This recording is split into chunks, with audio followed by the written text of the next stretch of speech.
Et c'est quoi l'orgasme exactement? Parce que c'est vrai qu'on en entend parler, on sait à peu près à quoi ça ressemble, mais oui, c'est ça. Qu'est-ce qui se passe en fait? Est-ce que c'est une dose d'hormones qui est libérée par notre cerveau? Je vous le résume. Quand on jouit, Ouais. d'ailleurs, petite info, quand on jouit, on a un électroencéphalogramme quasi plat, c'est-à-dire pendant l'orgasme, si on te demande 1 + 1, ça fait combien, tu ne sais pas. Ah ouais? Juste après, tu peux savoir. Voilà. On va tester. D'où la avoir sa prochaine calculatrice toujours à côté de l'oreiller. Voilà. C'est pour ça qu'il faut avoir.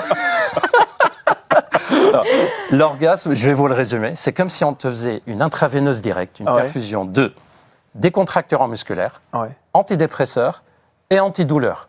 fois. C'est pour ça qu'on est relâché, qu'on est détendu et qu'on a parfois les oreilles qui bourdonnent, d'où la fameuse expression « ça rend sourd ».